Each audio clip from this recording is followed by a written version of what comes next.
Alrighty. I think we are live. Good morning, good afternoon, good now, good morning, everyone.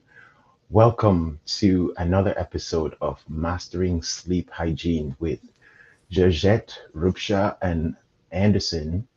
This is our Empowered Wellness series. Thank you all very much for being here. Today, we are streaming live on a new app. We're using this new app called StreamYard. So I'm hoping that this, if you give us a couple of minutes just to do some checks, just to make sure that the live stream is going. Give me 1 second. Let me reload our feed and yep, we are good to go. Thank you all for that thumbs up. Welcome. Thanks for joining us for another amazing episode. Last time when we were here, I see Bonnie in the audience. Thanks, Bonnie, for joining us. Um, Last time when we were here, we talked about sleep. And I feel like that time when we talked about sleep, it was before we did the daylight savings. And daylight savings has happened. And I'm very curious to hear how everyone's doing with their sleep this morning. I know for me, we had to shift this session an hour earlier. Hi, Michelle. Thanks, guys, for participating in the chat. Good to see you. We had to shift this an hour early to accommodate the European time zone. So thank you all for being here. It's incredible. My name is Anderson. I'm dialed in today from Brockton, Massachusetts, where I've been broadcasting this, and I stopped counting. We've been doing so many of these sessions. I stopped counting, but it's incredible to have this one just before Thanksgiving. Um, the month of November is a month of gratitude, so I'm really grateful to you all. I see Will out there in the chat. Will, thank you. Will is awesome. Will is always great to be here. This is the first time we're broadcasting live using StreamYard, and this broadcast is going to two channels. One is broadcasting live on LinkedIn, and two, it's also broadcasting live on YouTube. So you're going to be able to catch up with us later on multiple places. It's super exciting what the technology can allow us to do. However, today we're talking about sleep. So without going too far, I'd love to open it up and give the floor to my esteemed panelists to introduce themselves.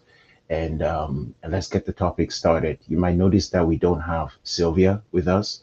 Sylvia is on a flight across the continent. She's on her way to LA right now. So she might be in the chat, but she's going to join us later on. So with that, I'm going to give the introduction over to Rupsha. So Rupsha, you can introduce yourself and get the conversation started. Over to you, Rupsha. Thank you so much, Anderson. Thanks again. Hello and namaste. I'm Rupsha Bhattacharya and I'm joining in from Calcutta, India. I'm a stress management coach, a yoga therapist. What I basically do is I help people to achieve their well-being, wellness goals by helping them making certain mindset changes, lifestyle changes, working on their sleep, food, exercise, stress, so that they can live a more fulfilling life, capable of coping with different daily stressors, getting better sleep, and living a healthier life, both mentally and physically. There you go. Thank you so much. Looking forward to today's session once again, of course. Beautiful introduction, Rupsha. Thank you so much. Thank you for all the work that you do around stress management. I can't wait to hear all your thoughts. It's always so amazing when you come in and just pour so many gems out to everybody. So thank you for being here. Georgette, over to you. What's on your mind today? Hello, everybody. I'm Georgette. I am a progress catalyst, and what I do is get people into their wellness when they're ready to take an action step towards it, when they've decided that they need something that needs to change in their lives. I'm also a nurse with a 15 years background, very diverse. Mental health is my jam. And also, I'm an author and a speaker. So I'm really happy to be here because we need to talk about sleep, especially in the countries that have daylight saving time, where the time has fallen back an hour. So I'm glad to be here. Incredible. Thank you so much, Georgette, for that amazing introduction. I love that we are able to cover such a um, diverse perspectives from across the globe. You, Georgette, being here in the United States, and you, Rupsha, being out there in India. So thank you both for sharing your perspectives from across the globe. So all right, let's jump in since you talked about daylight savings and we've touched on that a couple of times already. I'm curious as we go into this topic, what are some of the significant like you've seen the significant impact, when you talk about health coaching, when you talk about improving your sleep habits in various settings. So, what are some of the creative, unconventional strategies that you've used with your clients to be able to establish like better sleep hygienes and kind of help them to overcome some of their sleep disorders? Let's see. I'm gonna go in the same order, and I'm gonna start with Rupsha. Rupsha, take it away. Thank you. That's a great question, Anderson. Uh, I'll be a little generic here. Daylight saving, yes. Though our days are getting smaller, we don't have the daylight saving concept going on in India, right? Our time is still the same.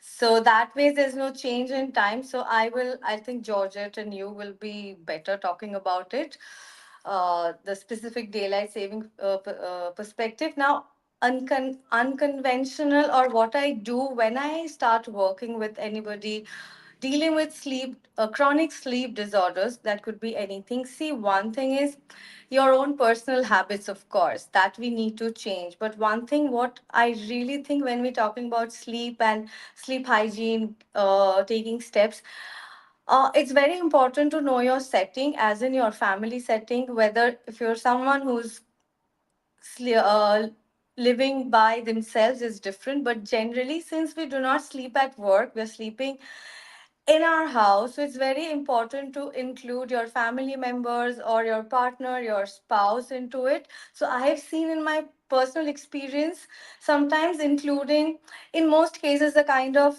the age group or the people I deal with are generally living with someone married or in a live-in partnership. So it's always important. It works in a better way if I'm including the closest person who's directly or indirectly also is responsible.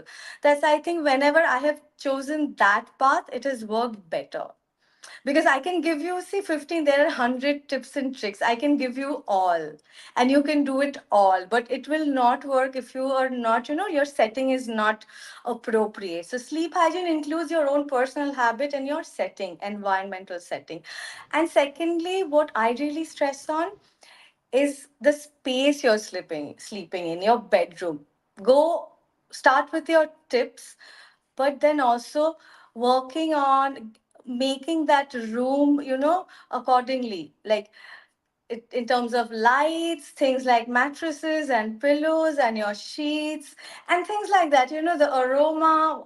So these two things are very important as you get into the journey of your, the betterment of your sleep habits. So for me, these two things I really focus on and I really start pursuing on. And there's so many things. Keep writing journals, sleep journals, of course. But these two things I think really work if you focus on them. Then it's easier. You're making the foundation stronger basically for the longer term. Yeah. Rupsha, I love that. I love that you touched on, and and Michelle just posted in the chat, my dog's internal clock changed this morning. I love that we talk about community.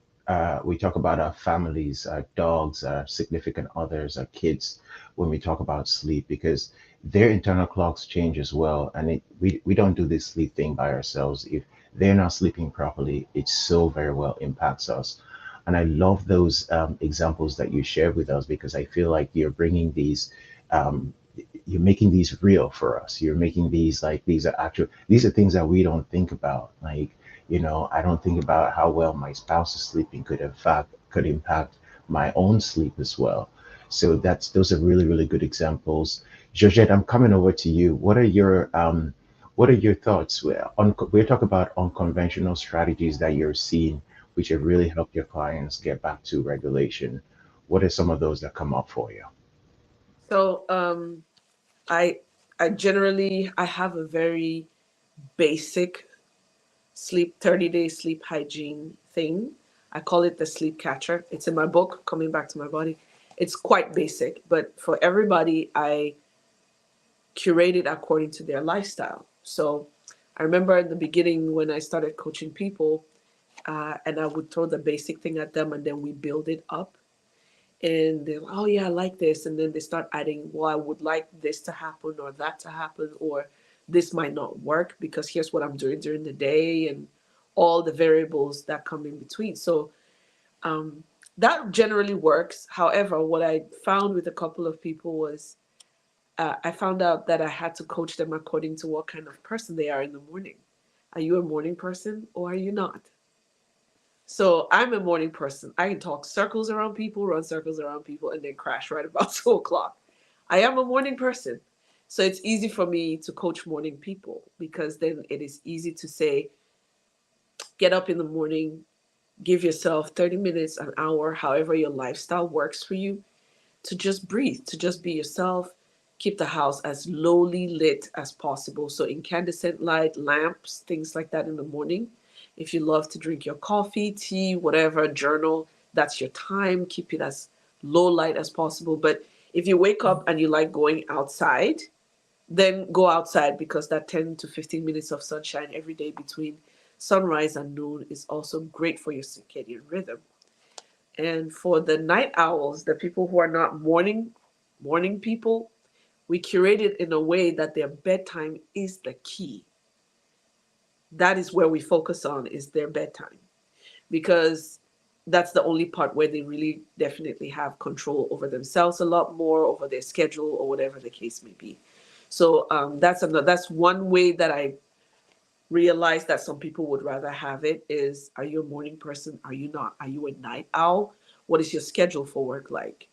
And then we curate it to however it suits you, when you sleep best, when you're ready to sleep, all the good things. Rupsha talked about um, the room, the environment that you're going to sleep in. And a lot of times people ask me, don't you have a television in your room? And I said, no. I said, the room is for two things. Every other entertainment thing is not supposed to be in the bedroom. It's your sanctuary. It's the place where you prepare to meet yourself. That's how I started wording it and kind of got people excited about that a lot because sometimes we just think of a bedroom as a bedroom and we throw everything in there. And even with working from home now, most people's offices are in their bedrooms.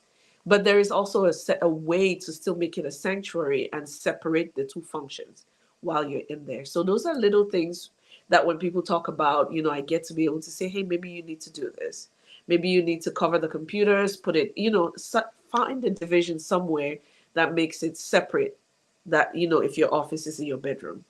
So those are a few unconventional things that have come up that I see that is easy for people to follow, as even for myself. So, yeah, I'm excited about finding other little tips and tricks and other different ways to get people to come have good sleep hygiene.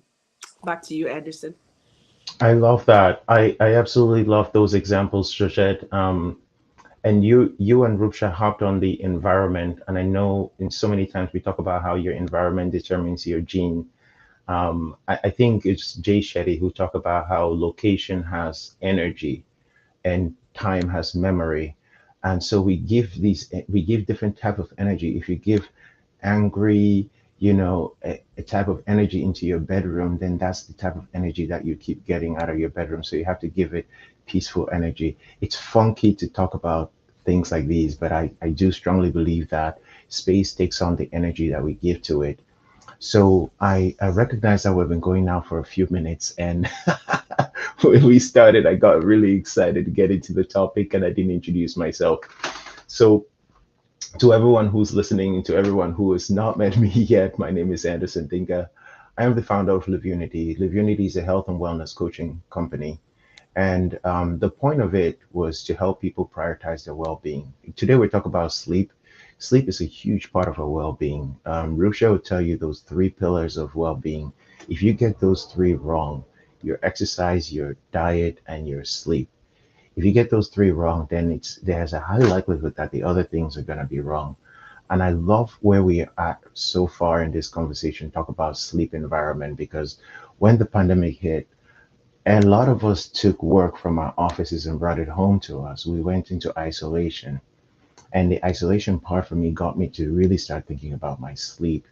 I didn't take on any clients at the time because I wasn't coaching like Rupsha and Georgette, but I started paying attention to my sleep. And I remember the first time it was the first time I did some sleep hygiene. It was a sleep contest. It was actually a challenge. My brother and I, he had a Fitbit, I had a Fitbit. We were doing a steps challenge. And the month of August 2020, I decided, you know what? My challenge is going to be to sleep better. And everyone was like, I I can't believe that's your, are you serious right now? Like you you couldn't lift weights maybe, like do something else. But this is what society thinks about when we talk about prioritizing our sleep. The last time when we got here, we talk about how there's so much stigma around sleeping 8 hours a night. I used to sleep four, and I'll give myself the badge of honor. Look at me, I got 4 hours of sleep tonight. Mm-mm. If you're not getting 7 to 8 hours of sleep, you're really not setting yourself up for success. And in our last session, when we got together, we talk about the connection between sleep, stress, and success, right? The sleep and the stress are this ugly cycle where more stress causes less sleep and less sleep causes more stress. So if you can manage your stress better, then you can sleep better. And if you can manage your sleep better, then you can manage your stress. So thank you both for the thoughts and the insights on community when you talk about sleep. And I hope that everyone who's listening to this can bring these messages back to their significant others, to their kids, to their pets, to their families, to the coworkers, right? Because it's really important for us to sleep better. I'll tell you one of the unconventional strategies that I've learned. A few weeks ago, I was on a job interview, and a gentleman told me that he takes naps. He takes naps in the middle of the day. I was like, whoa, that's new to me. Your company allows you to take. He was like, absolutely. My company allows me to take naps. And when it's a nap period, he blocks off his calendar so everybody knows he's napping. I just thought it was really cool that people can nap in the middle of the day and it's completely normal to do that because we're human. So, thank you for these insights. I do have another question for you. And as we go around the room, my second question for you, as we're talking about sleep interventions, what is the most unexpected or interesting outcome that you've witnessed when working with your clients when you're trying to improve their sleep habits? What's the most interesting outcome that you've witnessed? I'm going to go first with you, Rupsha, and then I'll come back to you, Shashat. Rupsha, take it away. Yes, this question is interesting because uh, let me find this connection. So, yeah, of course, if you sleep well, the rest mode, digest mode, your digestive system becomes better, your hormones, everything becomes better. We know that, like the last session we did. So now this from very, I'll probably give you a couple of references, experiences through my clients. So few years back, I was working with this person, had multiple issues. Sleep was, through the sessions it came out, sleep was one of the issues, and he was dealing with multiple issues like high bp, this, that, two, three other things, and also smoking addiction. So he was working on it, smoking addiction, working on it, not being able to, he's cut down a lot but not being able to completely leave it, especially the post dinner smokes and the after the morning you wake up and you need a smoke with your cigarette, with your coffee and things like that. So we worked on a lot of things, also addiction. What he told me, like obviously one of the feedback sessions, as his sleep became better, his sleeping and eating, everything was becoming better. So he told me one more thing, that for him controlling those he still gets those urges, but post dinner what happens now that his sleeping has become better, he is much better in controlling and coping with those urges. And the morning also, he's like, no, Ruksha, it's not like I don't feel like. Some days earlier, what would happen? I would wake up tired, foggy, irritated, and I'm like, oh no, I need this. I cannot do with it. But now Do I do get those urges, but now I can control it.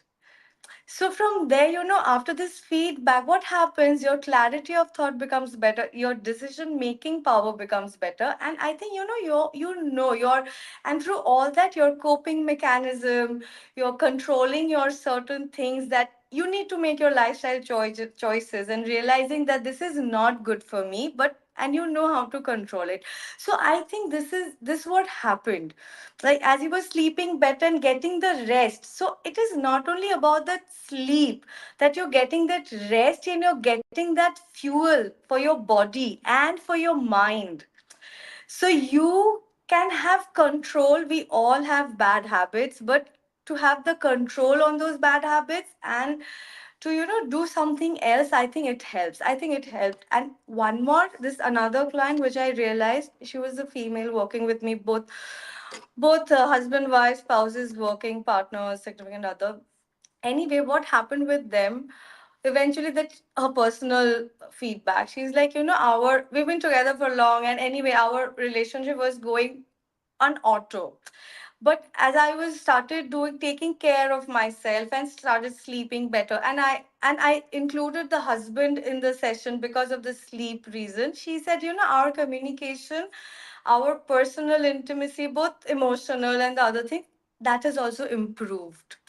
So this is, I'm saying, it's not directly sleep, but sleep plays such an important role in your in our overall well-being, that we take it for granted, but it is not to be taken for granted at all.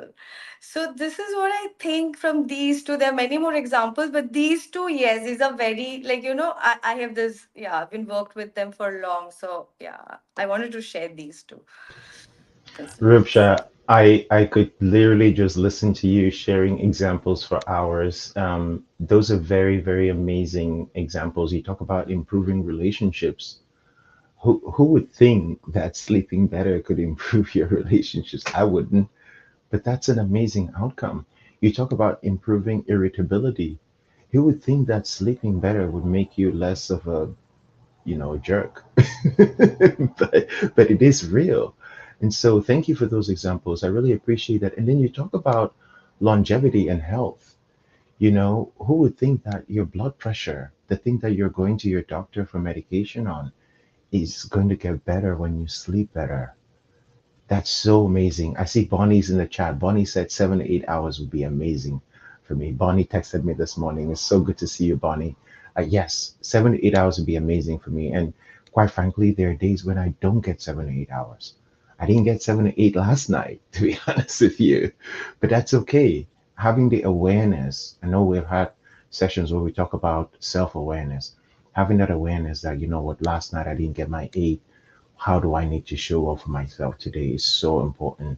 Georgette, I'm coming to you about outcomes. What are some of those interesting outcomes that you have with your clients when you think about sleep management? Over to you.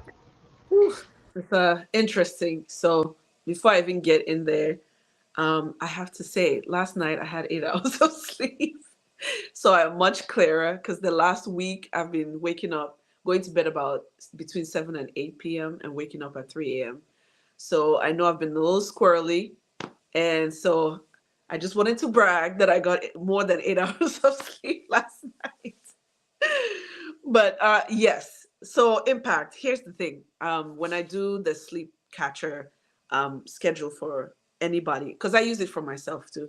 I also take into consideration the other habits that we have before bedtime.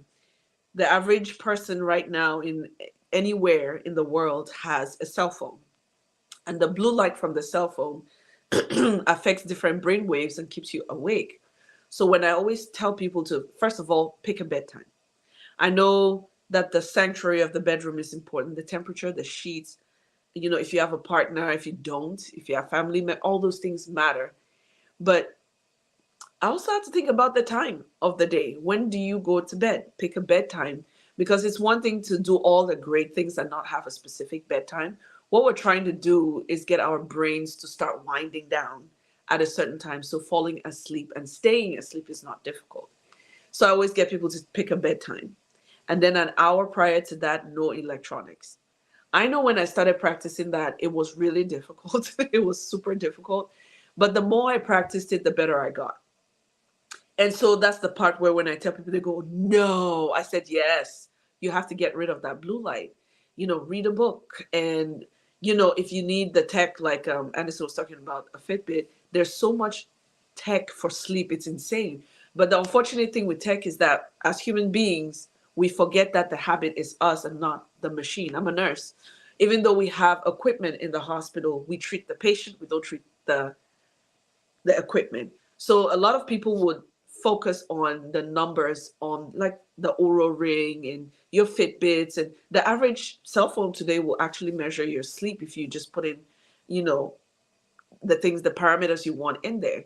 And then I've had people go, but I think I slept longer than that. And there's some actually great technological things that will tell you if you were up, if you farted, if you snored, if you talked in your sleep. There's all these great things out there to give you an idea of who you are when you are not, awake. So all those things are great and they're awesome.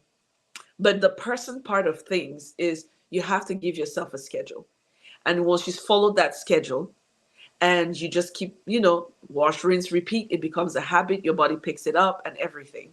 So the impact that I've seen is that many people will come to me for weight loss. And when I start talking about sleep, I can talk about diet and exercise and they'll jump right in. The moment I throw sleep in there, I get this look, why does that matter? And I'm like, just follow the program. We will talk about it as we move through.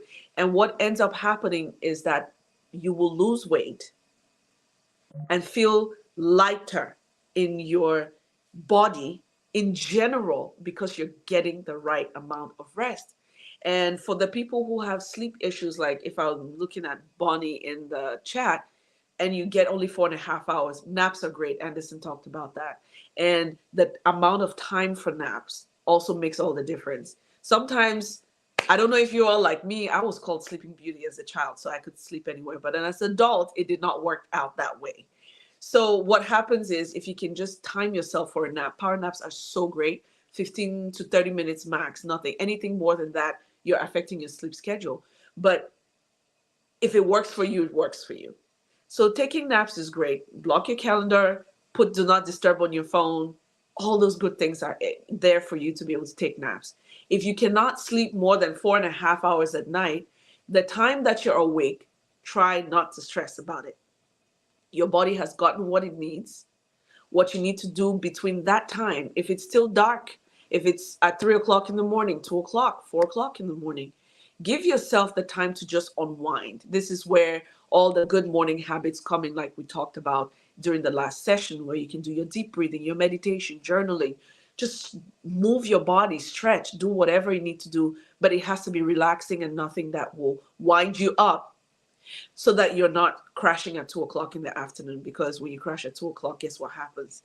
You're trying not to sleep. Guess what you do? You start stuffing your face with coffee, chocolate, food, sugar, doing all the things that actually just make your body even more stressed out. So try to take naps. If you can sleep in 3 hour chunks, do that. If you wake up in the middle of the night and you're just not, you don't freak out about it. Your body's doing so many things at that point. It could be stress, it could just be biological processes, it could be because your schedule has changed or something in your life has changed. Try not to stress about it. That's where journaling comes in. So, but the impact that I've seen the most is everybody says I'm lighter in my body. And because we are lighter in our body, we feel less stressed, more relaxed. We're able to manage our emotions better and not easily get thrown off by whatever the day throws at us. So I think that's the biggest impact is everybody goes, I feel so much lighter. Everything feels okay. I feel like I can keep going for hours. It's all the energy that everybody gets, whether it's mental, emotional, or physical. That's the impact that you get that I'm really looking for. The metrics for that is to make sure your energy is up. Back to you, Anderson. Georgette, I'm going to stay with you for a second because you shared so much, and you talked about devices. And a lot of people have Apple Watches today. A lot of people have Fitbits, Apple Watches. Is there a device that you recommend? I know that we're not treating the device, we're treating the person, but is there a device that you recommend to our viewers where they can, if I'm going out there and I'm shopping for the holidays?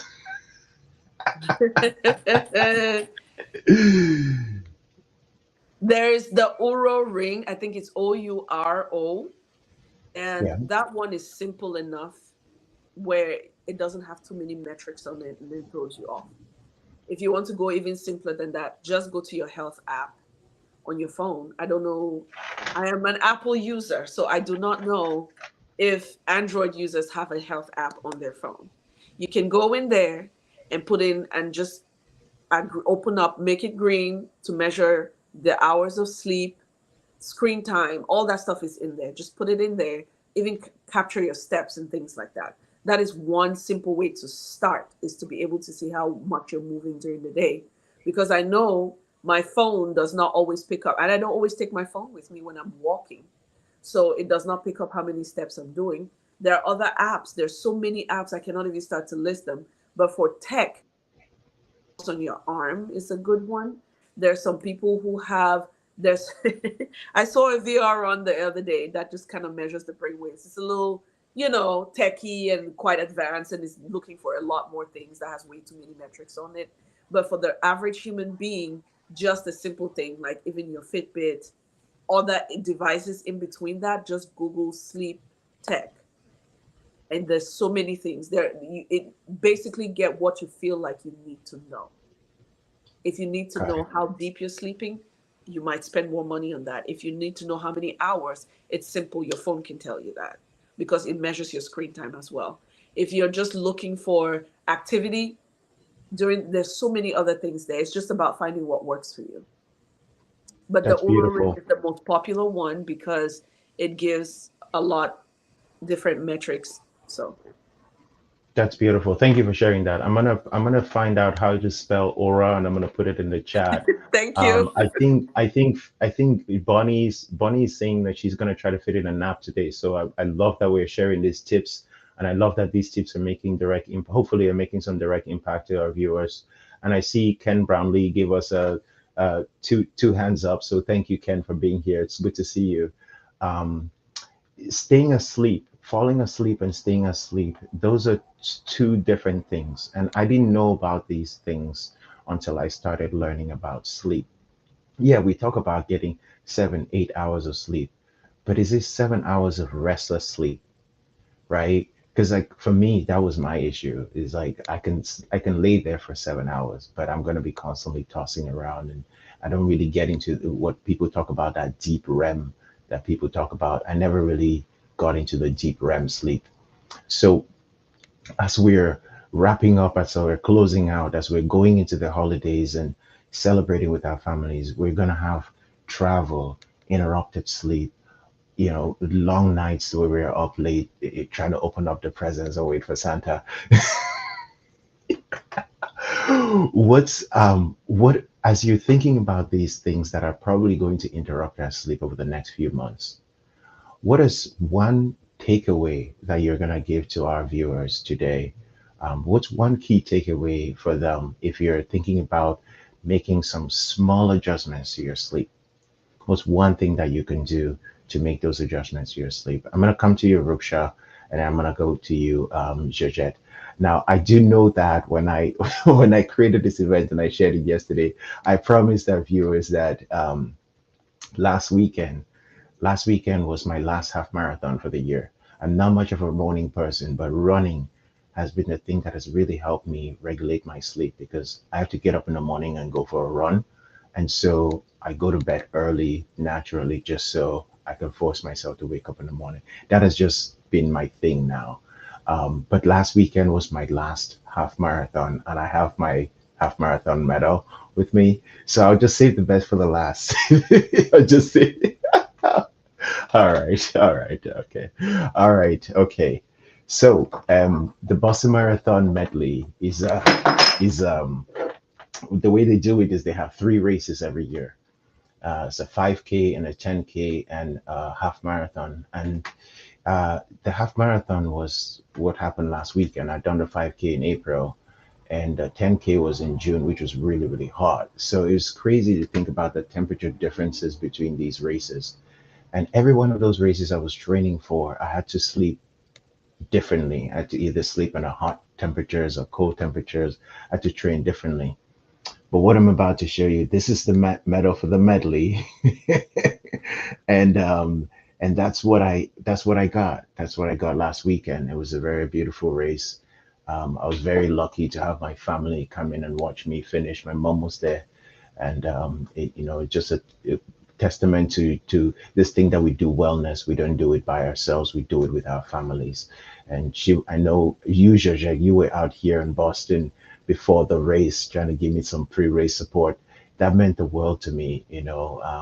Having a carb loading session and all of that. So thank you all for your support. Thank you for supporting wellness. I really appreciate you. So with that, now that the excitement of all the races behind us, one final takeaway. What is one final takeaway that you have for our viewers who want to go out from this conversation and make significant impact or significant changes to their sleep? Final takeaways. Ruksha, over to you. One is difficult. Sleep is such a huge topic. Yeah. No. So the few things, there are so many tips anyone can go and follow, but that has to have a personalized way of going about it. But few things that as a beginner, if you're someone dealing with want to get into sleep, so festive season, all of our sleep's going to be here and there. So don't stress about it. Please go and have fun. It's all right. See, as much as ever I'm telling people like 7 to 9 hours, you think I'm sleeping between 8 hours every day? No. So we are all work in progress. So please go and have fun. So the few things I say, do not overstress, as Georgette also mentioned. Like sometimes what we do, we are not sleeping on time, and we are like, oh my god, okay, I have to get up in 4 hours and 3 hours, and then as I wake up, I'll be so groggy. It's all right. Your body has been uh you're working on your sleep hygiene is going to take time. You're going to go there, but your body has already worked on 4 and 3 hours of sleep. It'll do it one more day. Just thinking about it and getting into that loop creates more stress and anxiety for the body and the brain, which is harmful again, because your body, you're anxious about something and your brain is thinking, oh, she's very afraid or he's very afraid or whatever it is, they're afraid. And it gives you like all those unnecessary hormones and chemical rush which we do not need. So it's all right if you're not sleeping 7 8 hours. If you're a 4 hour sleeper, you're not suddenly going to become a 9 hour in 2 days. So give yourself that time. Don't overstress. Secondly, which I think really works, like as you Anderson, you said, like when you were dealing with your sleep, your pattern was you would toss and turn. You could lie there for 7 hours, but you would keep tossing and turning. And that is the reality of most of people who are dealing with sleep issues.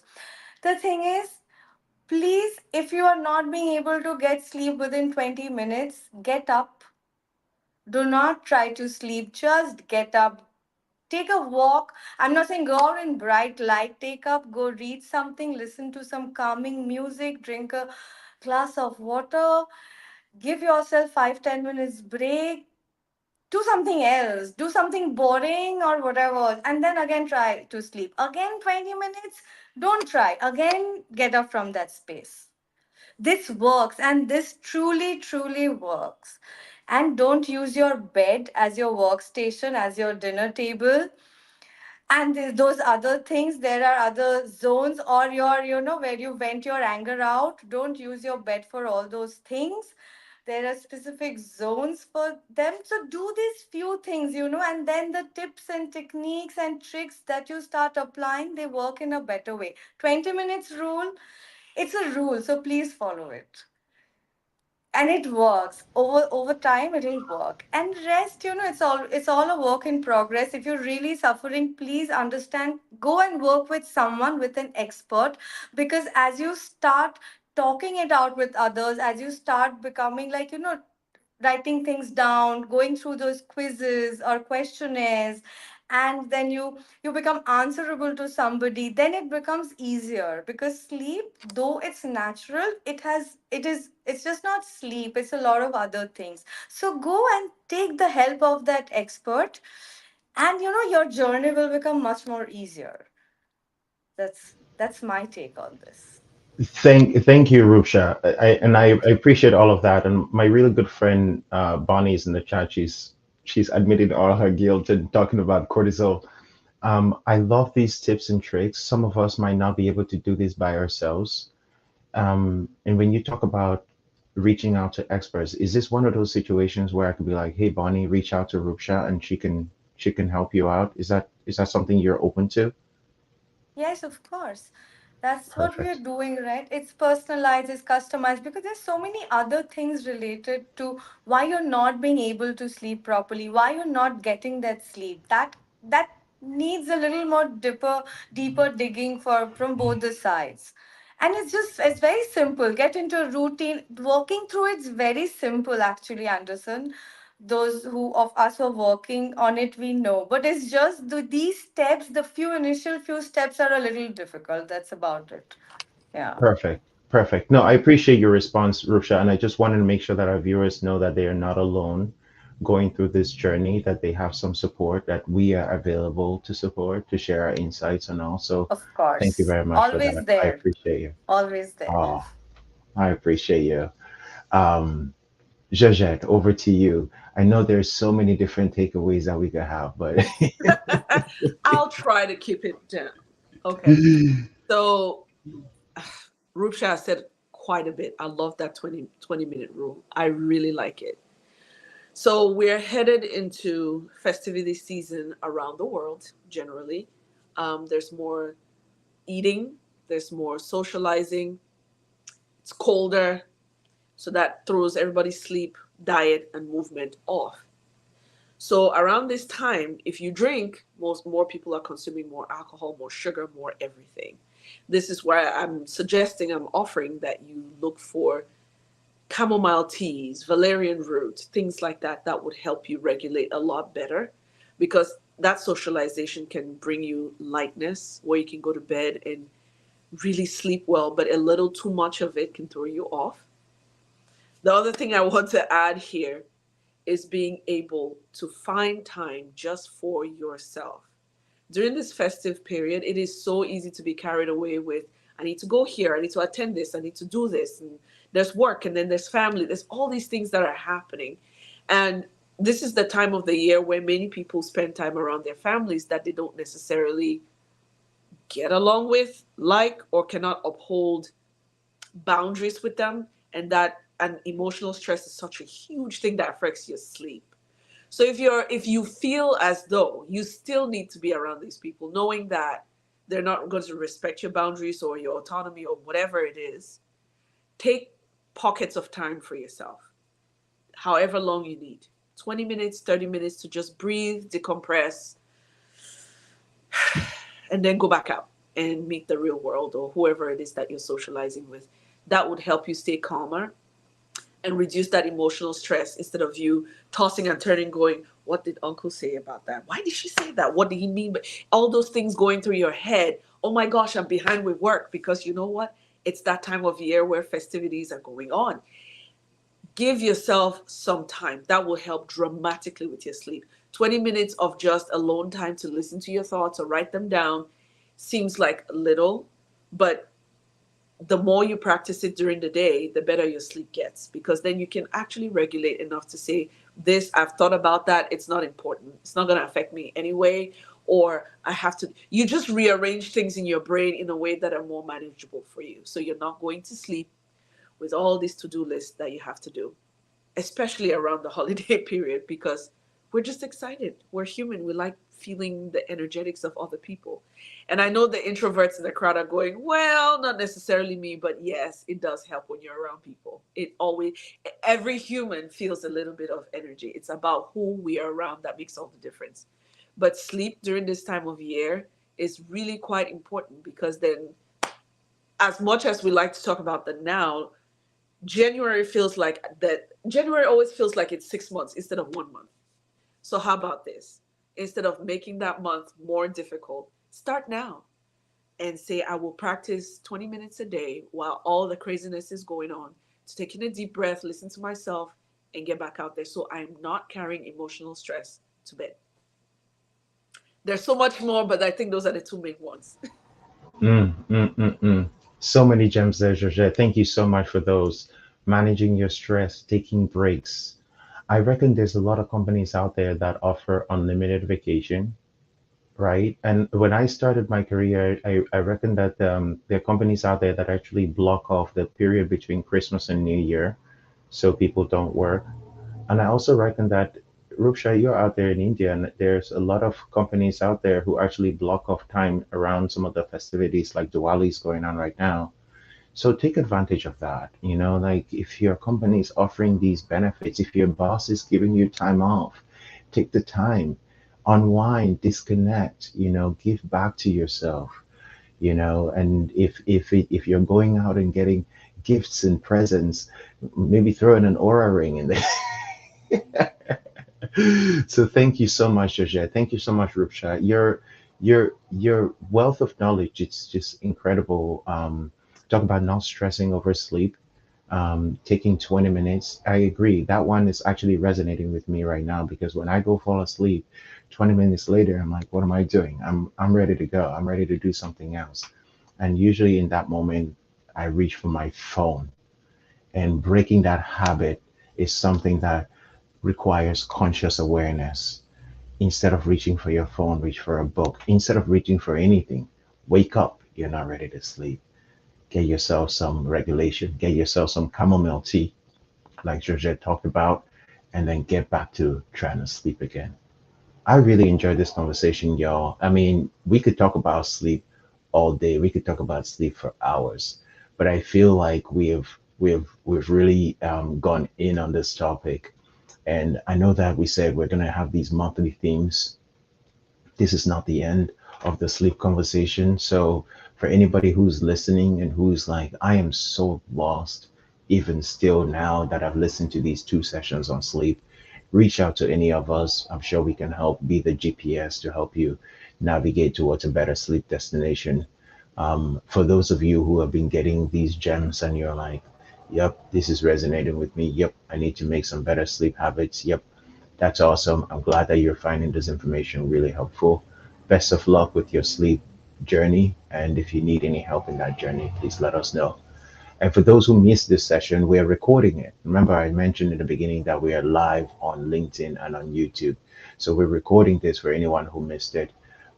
So you can catch up with it later on. And if you feel like this information will be useful to anyone, your friends, your family, your loved ones, please do share it with them. It means a lot to us when you come in, you learn these gems, and then you spread the word because together I feel like we can make such a massive impact in the world. So thank you all very much. Thank you, Bonnie. Thank you, Ken. Thank you, Michelle, for being in the audience. Your participation to me is absolutely incredible. That's great engagement. And StreamYard just worked. The technology worked amazing today. So It thank you to did. No StreamYard. glitches. Yeah, I appreciate StreamYard for working without any glitches. This is the first time that we, the Empowered Wellness series, we're using StreamYard. So that's amazing. And to our other friend Sylvia, who's traveling to LA, thank you for being a spiritual presence out there and supporting us. Really means the world to us that you're being safe wherever you are.